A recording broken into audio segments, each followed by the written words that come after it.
The major component matched JonBenet, but the minor component did not match anybody in the family. And this included Patsy Ramsey, John Ramsey, John Andrew Ramsey, Burke Ramsey. It went through a litany of people that were tied to the family and found that none of that DNA, in particular in this one, it was under her fingernails, did not match anybody in the family.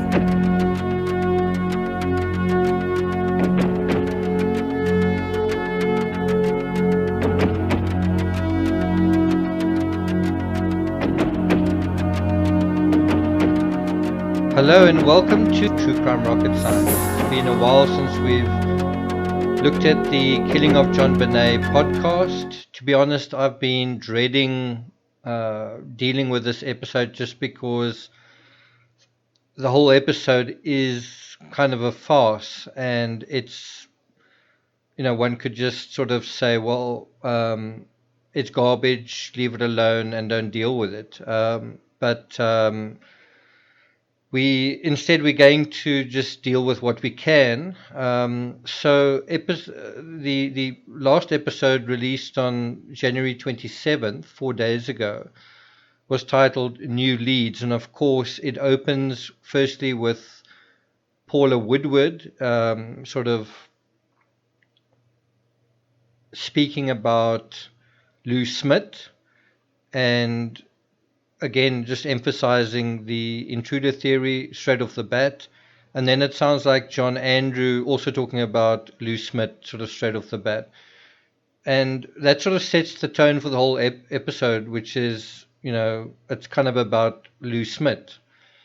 I've sort of expressed my opinion on this before, but, how the heck do you talk about new leads when you're talking about the work of an investigator who died 10 years ago in 2010. I mean, how the heck do you talk about new leads when you are taking the baton from a detective who died 10 years ago? It doesn't really make sense, does it? So the clip that I played at the beginning of this particular episode is from the Ramsey detective John San Augustine, and I must admit, when I heard what he was saying, I kind of shook my head. I was like, wow, maybe did I miss something here? And of course he talks about how in JonBenet's fingernails they found small traces of foreign DNA, in other words, not of the family member. And I kind of had to sort of cycle through just in my mind what I know about the DNA in terms of this case, just because it sounds pretty compelling that they found foreign DNA under JonBenet's fingernails. So I was like, wow, surely that does mean she, got a hold of the intruder when he attacked her, kind of thing. And that's the power of these little fragments, is they can kind of be like a curveball psychologically, where suddenly it just wipes out everything that you know, and you suddenly think, wow, you suddenly just kind of imagine something. Now, there are a couple of ways I want to address what he said. First of all, it's kind of the words from Paula Woodward's book, We Have Your Daughter. So I have that book here right in my hands, and her book, and bear in mind, this podcast starts with Paula Woodward herself talking, and then you have as I say, John Andrew, and then the podcast sort of goes on to talk about DNA. Now, you'd imagine they've already spoken about DNA previously, but anyway, yeah, we are back again. And they're talking about usual or new suspects, who tend to be the usual suspects, but in any event, if you go through Paula Woodward's book, the second last chapter, essentially the sort of climax to the book, is a chapter on DNA. And then there's a chapter after that dealing with John Ramsey and Burke, which is sort of a kind of closing, right? It's sort of the climax in the second last chapter, in the penultimate chapter, and then the closing in, that everything's the way it should be or whatever, and the family are living happily ever after, I guess, in the final chapter. But if we go to that DNA chapter and we go to page 409, and I guess this was the kind of flourish that Paula Woodward is sort of looking for. This is the sort of holy grail of information that's going to be the game changer, that she's going to provide. She refers to a 1997 Colorado Bureau of Investigation DNA report. And I'm quoting from it. It says, the DNA profiles developed from bloodstains from panties as well as from right and left hand fingernails from JonBenet revealed a mixture from which the major component matched JonBenet. If the minor components contributed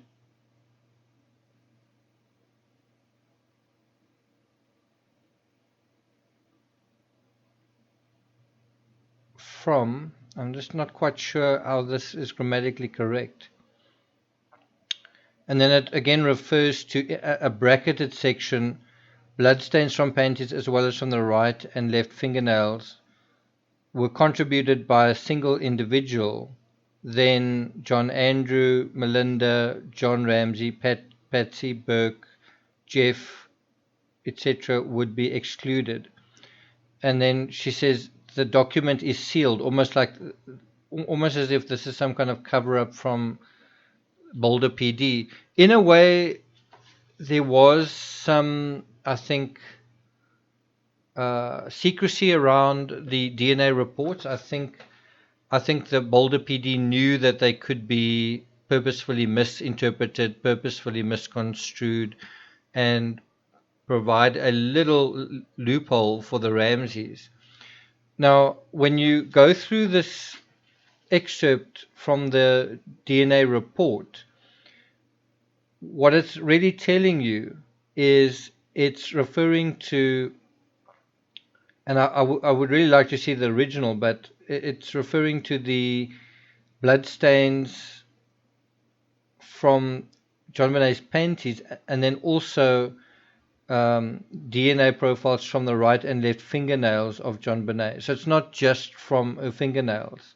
So what they're kind of saying here is that the DNA isn't just from her fingernails, it's from all of the sources that they used. And they said there were the major profile was of JonBenet.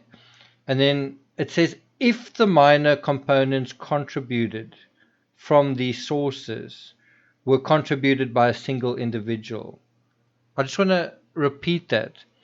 If the minor components contributed from, okay, so it's the panties and the fingernails, were contributed by a single individual, then it wasn't any of the family members. But we don't know that it was contributed by a single individual.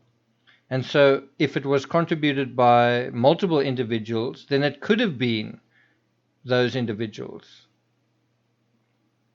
In other words, there wasn't enough DNA to include the Ramseys, but and so I don't know if you remember when we dealt with why the DNA thing is kind of a hoax to begin with. We saw that the problem is it's more than likely the DNA of several people. It could be as many as 3 people, and so you've got a bogus profile. And the part that kind of threw me for a loop a little bit with this was, I thought, oh, is there something different with the DNA under JonBenet's fingernails? Is that sort of a area that's sort of that I missed or something like that? And this quote just shows you how You can conflate the one with the other, or you can separate the one with the other, and you can turn it into little fragments that suit your story. The problem is when you take it sort of literally and you say, okay, so JonBenet, did she get foreign DNA from her attacker under her fingernails? Then you say, okay, how could that happen? How could JonBenet get someone's DNA on her fingers when she was lying on her back and she was being strangled? It appears from behind, and she had her hands above her head. In other words, her hands were tied together, and so bear in mind this is what's happening. She responds more than likely to a sexual assault or a sexual action that is painful to her, and as she responds, she's garroted. As she tries to shout out or struggle, she's garroted.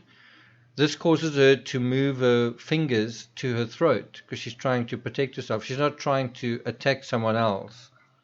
She's not trying to ward off someone else. She's trying to loosen this grip of the nylon cord around her neck. That's where her fingers are. And we know for a fact that there were small little kind of half moon incisions in her neck, most likely made by JonBenet. And we also know that a lot of JonBenet's own DNA, the major component, was under her fingernails. So that makes sense, right? So when did she sort of grab her attacker? And bear in mind, the next moment she is bashed over the head with a baseball bat or a softball bat. And for this to happen, her attacker is likely standing over her, out of arm's reach, right? So I don't think that happened. I don't think JonBenet got her fingers on somebody else. You could argue, well, no, that wasn't necessary. Maybe that person's DNA, touch DNA, it sort of just found its way under her fingernails. That's already reaching, but I've got another explanation for it, and it sort of goes along with that. When you look at JonBenet lying on the carpet in the lounge, a couple of things are happening. Firstly, her fingers are literally touching the carpet, although they curl slightly upward. But when JonBenet was put down, it's a situation where she's put on the ground and her fingers are scraping, I guess, the carpet, just in that motion of putting her on the carpet. And that was an opportunity for small amounts of touch DNA to become airborne off the carpet and possibly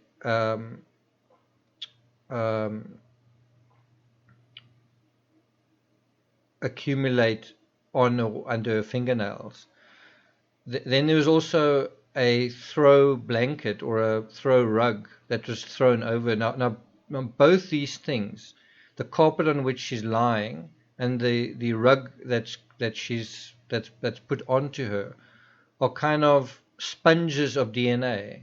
And there were literally, not there's no exaggeration, there were literally hundreds of people that went into the Ramsey home. They had a party on the 23rd where there were dozens of people, and then they had a party prior to that where there were Christmas party where there were literally lots and lots of people. And then they also had a historic homes tour where there were hundreds of people going through. So where would these people accumulate? Obviously in the lounge and on the rug. That's where DNA would accumulate. So that's certainly one explanation. But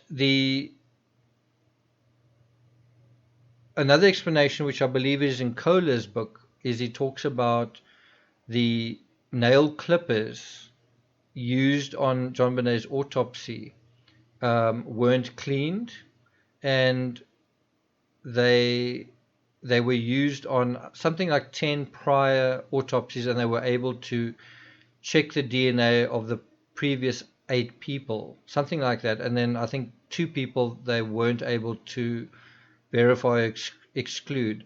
And so because of that slight amount of information that's unknown, the door then opens and it becomes a slight possibility that either the DNA came from those clippers in the morgue, or that they didn't, and so they now come from some kind of stranger. In other words, our uncertainty about the contamination opens the door for the possibility that there could be foreign DNA. It's just an extremely, extremely long shot.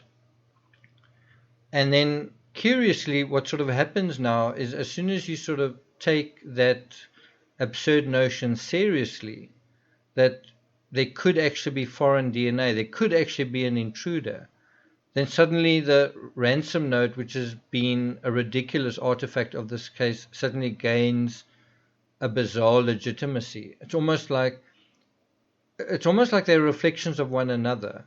The DNA case is just ridiculous. You could never prove it in a court of law. On the other hand, you could claim that there was a lot of doubt either way. So a defense would have a field day with it, because you certainly couldn't prove anything from a prosecution's case, but the defense could make a big case that there was doubt on any claim in terms of the DNA, and that's the bottom line. That's what makes this definitively not a DNA case, because it's such a compromised crime scene. I've also highlighted the fact that the blood stains on the inside of JonBenet's bloomers, I think on the inside of her long johns, on the inside of that cord, that did match Patsy Ramsey, and Burke Ramsey couldn't be excluded. And there are a couple of samples where that's the case. And of course, this episode doesn't refer to that. It just ignores that. So it's selectively highlighting, and I think mischievously highlighting, a little area that is good for the Ramsey case. So it's selective reasoning. But coming back to the way that the DNA kind of seems to legitimize the ransom note, and the ransom note the DNA, you sort of got this weird mirroring of information, where you sort of look at the DNA and you say, I don't really understand it very well, but hey, the ransom note seems to support it, right?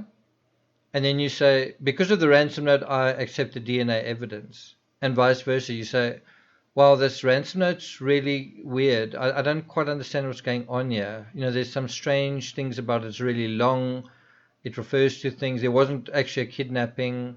Who wrote it? I don't know. But hey, now it looks like there's some DNA. So I don't understand the ransom note, but the DNA. Okay, so there is a case here, and that's kind of enough to make a little bit of a story in an episode, and people go along with it.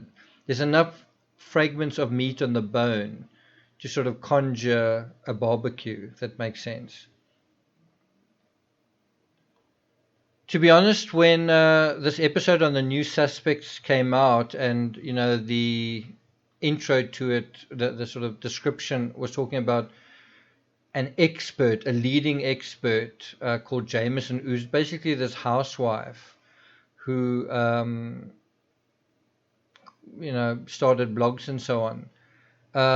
I really was not very happy, just because I don't really want to be talking about Jameson. I don't consider her an expert. I consider her the leading armchair apologist for the Ramseys. So I was quite relieved that around about half of the episode doesn't deal with her, and it sort of deals with this sort of DNA aspect. And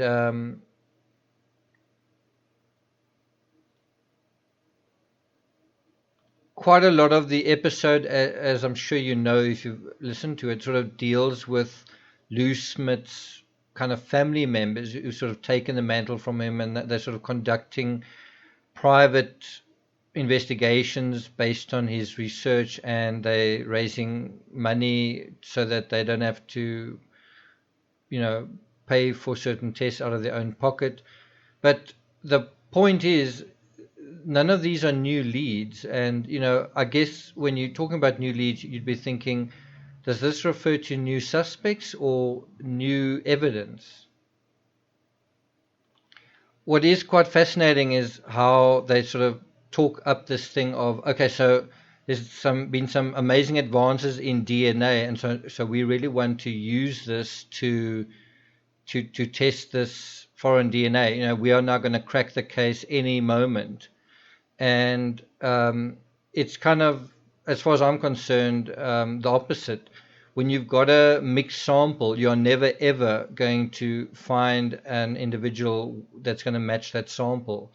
So you can kind of rest assured, no matter how sophisticated the techniques become or the technology becomes, as long as you're going to force your little system to try and match a mixed DNA to some kind of mythical intruder that's out there, it's just never ever going to happen.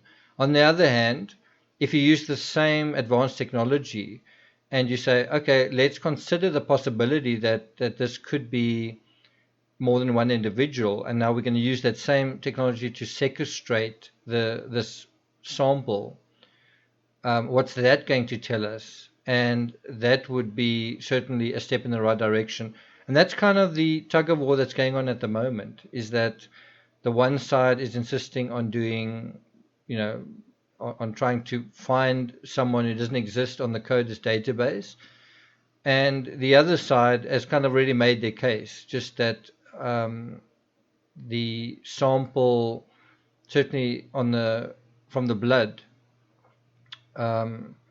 contains enough material to match, or certainly where you can't exclude Patsy Ramsey and Burke Ramsey, not just one family member, but two.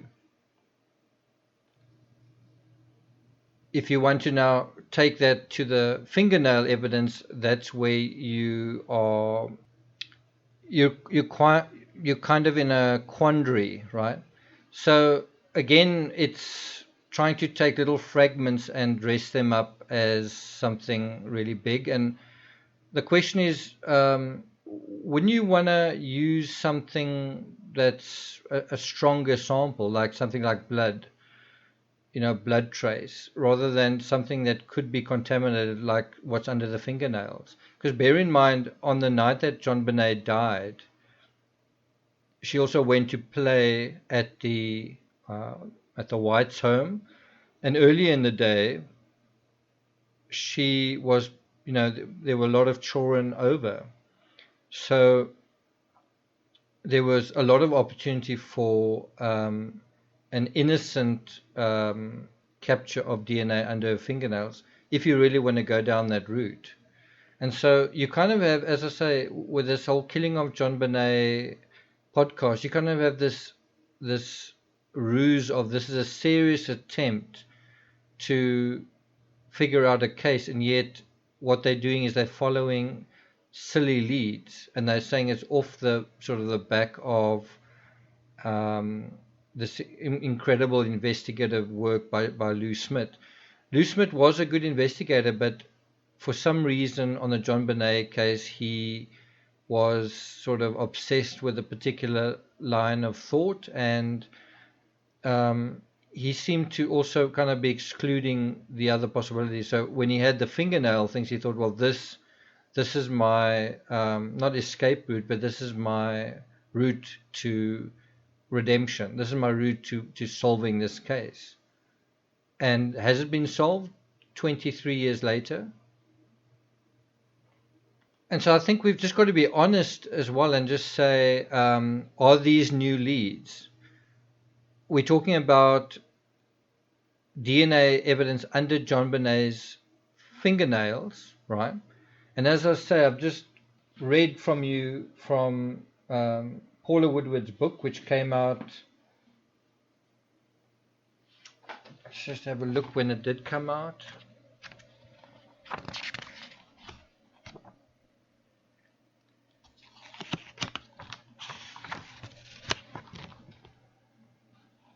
Yep. As I thought, it came out on the anniversary in 2016.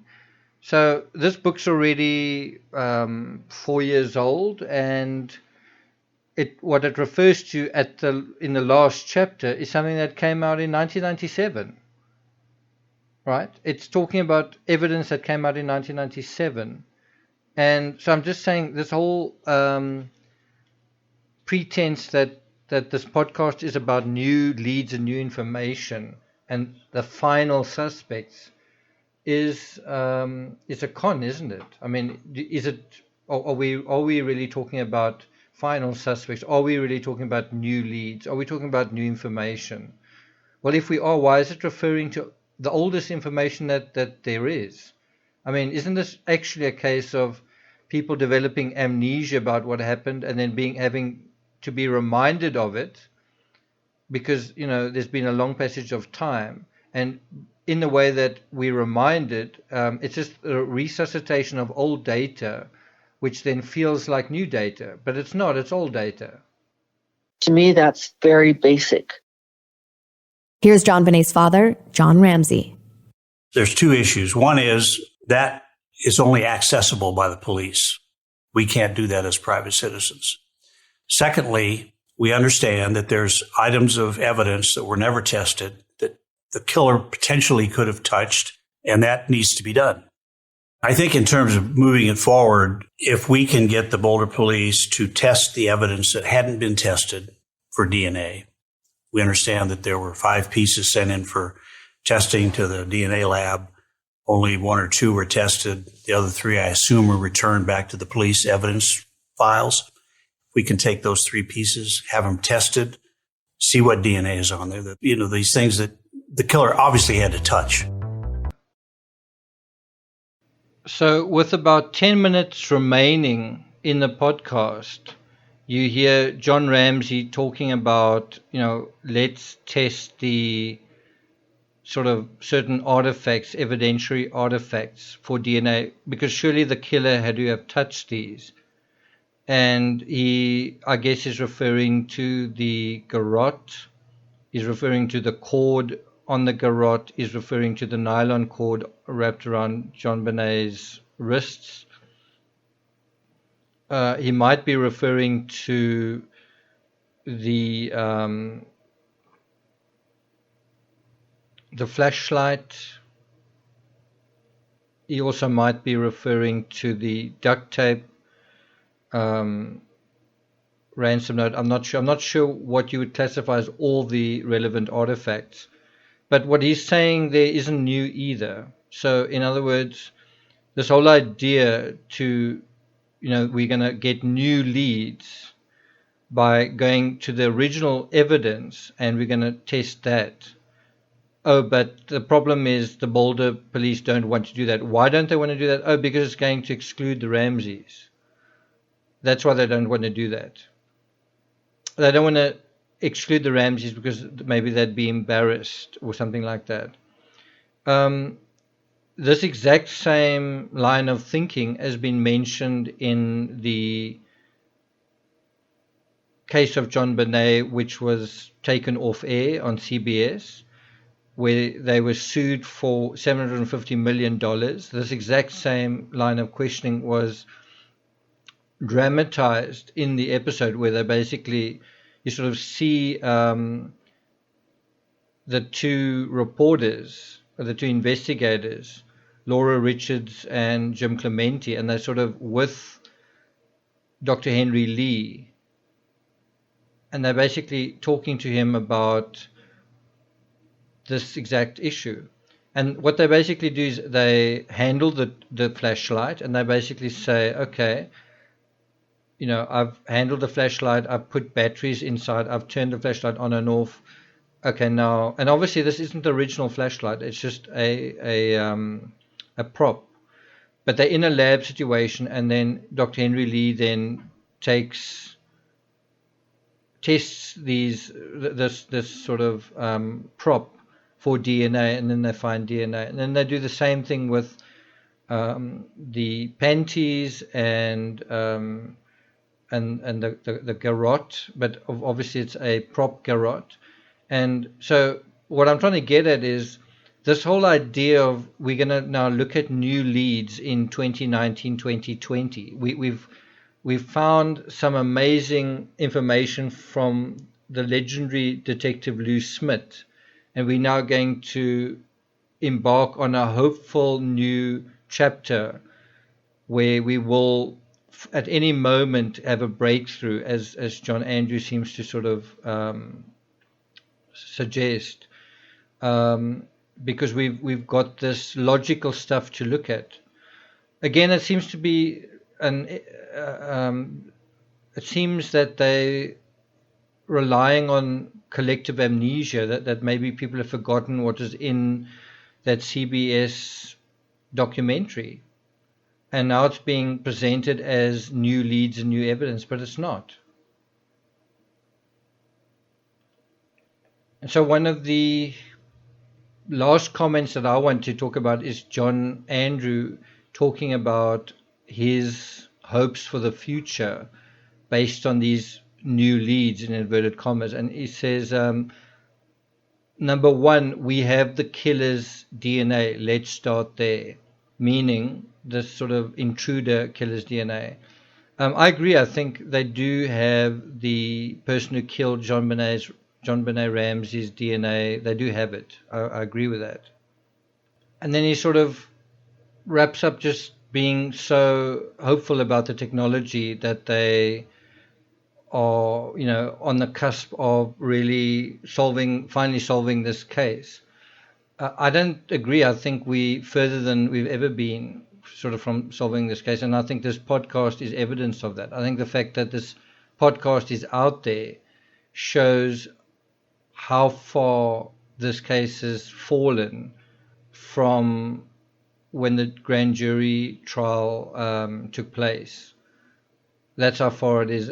And it's fallen further than it was when Burke Ramsey went on Dr. Phil in 2016. So the JonBenet Ramsey case is being lost over time. It's not being sorted out, recovered, justice being done. It's being contaminated with bullshit.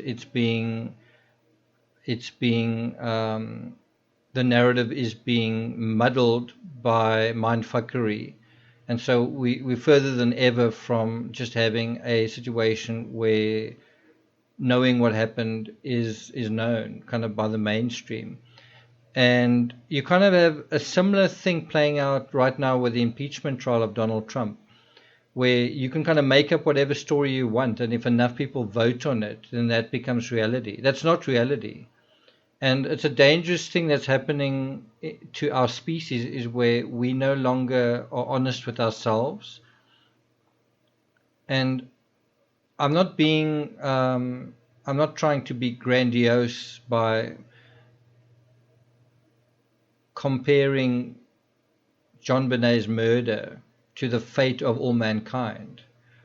I do see a relationship between an organism that is so good at lying and the fate of that organism.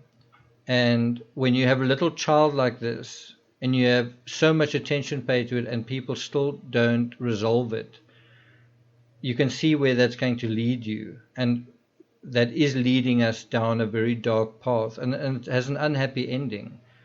I've always said in my true crime writing that not all liars are murderers, but all murderers are liars. And what that is really saying is that is where lying takes you ultimately. And if we as a species that are the kind of supposed to be the custodians of this planet, which we're also murdering, where are we going to end up? if we can't just be honest with each other and with ourselves, where are we going to end up? Okay, and so just to wrap up this episode, the podcast episode New Leads ends with John Ramsey basically dangling a carrot, where he basically says, do you know, there was a woman who embezzled money from me, a lot of money from me, and we fired her. And so there's a motive for what happened to JonBenet. And again, is this a new lead? This is something that happened prior to JonBenet's death, so also more than 23 years ago. And is this someone that needs to be on Lou Smith's list when it's someone that John Ramsey should have known? And also, what about FBI profiler John Douglas? And so this is what's absurd about it, is John Ramsey's kind of saying, okay, so someone had a bone to pick with me, and so how they would pick that bone is they would break into my home and then sexually assault his daughter. But who would sexually assault his daughter? The female employee who embezzled, or the husband? And would they go to all this effort to write a ransom note and not get any money for it? Did the husband and wife break into the home, or just the husband? What? But the thing you've got to sort of look out for is, if this suspect was so credible, then why not just mention their name? You know, you're talking about the final suspects. Why not mention their name if it's so clear who this person is? Why not mention this name of this person who embezzled money from you if it's just so absolutely clear? I mean, we're here to talk about the final suspects. Can't you mention their names? And one of the obvious reasons why you can't mention their names and shouldn't mention their names is, I can tell you now, as soon as you mention someone's name, it's quite a simple process. You just say, okay, so this person who you're suspecting, first of all, is their DNA, what about their DNA that you're talking about? Can we just compare their DNA to this sample that you've got? And the answer would be no. So it's just very, very simple. You've got the husband and the wife in terms of this embezzling team. Does their DNA match? Yes or no? Well, it should be no, and then they're excluded, isn't it? But there's a much simpler way, is you just find out, does this husband and wife, or do this husband and wife have an alibi? And the answer is more than likely yes. And this is the circus that is going on with this case, is you talk about something, and let's talk about the DNA under the fingernails, and then you jump to something else, and then you jump to something else, and you just keep jumping. And you basically try and wag the dog, right? You try and lead the audience down kind of a garden path where they never ultimately get anywhere. But you leave them with a sense that, well, we are sorting this out, and it's so sad, isn't it, kind of thing. Anyway, I'm not going to take it further than that. Thank you for listening, and I'll be back next week. Thanks for listening.